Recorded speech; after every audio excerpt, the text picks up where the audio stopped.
Merhaba. Daha önce Spige'nin turuncusunu incelediğim Apple Watch için 49, 45, 44 ve 42 mm ölçülerine uygun Light Fit Ultra isimli kayışını inceleyeceğim. Böyle bir kutuda gelmekte. Arka kısmında takılması ile ilgili böyle bilgiler yer alıyor. Ürün siyah dokulu bir şekilde tasarlanmış.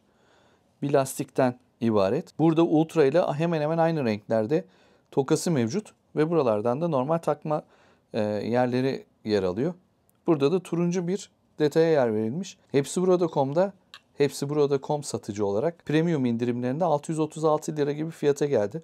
Bugün 16 Temmuz 2024. Daha öncekini de yaklaşık olarak 700 lira gibi fiyata almıştım turuncu olanını. Şöyle ikisini karşılaştırırsak bu şekilde tamamen aynı materyalden yapılmış böyle lastikler. Fakat kullanımdan sonra şuralarında bu şekilde böyle bir deformasyon demek istemiyorum ama esnemekten dolayı böyle bir tuhaf bir yer mevcut. Taktığınızda bunu bilekte fark edemiyorsunuz. Saatin titanyum yapısıyla yakın renkte. Çok böyle abes bir görüntü oluşturmuyor. Şöyle de baktığınızda çok farklı bir renk yok.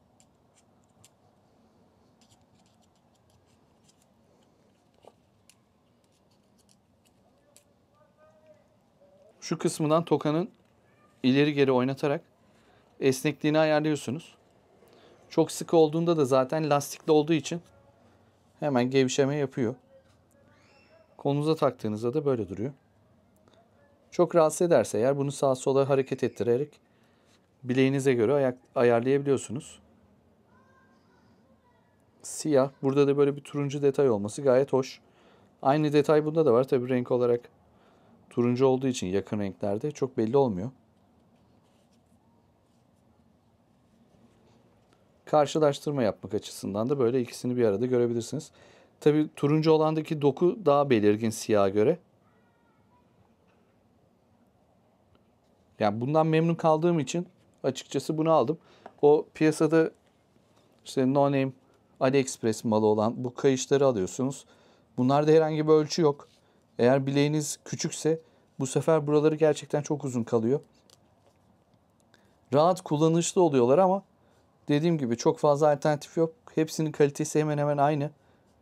Yani gidip 50 bin liralık saate de gidip böyle 150 liraya kayış almak da biraz saçma geliyor açıkçası.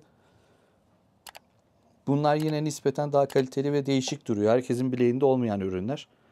Dikkatle çekiyor. Bu şekilde paylaşmak istedim. Beni izlediğiniz için teşekkür ederim. Hoşça kalın.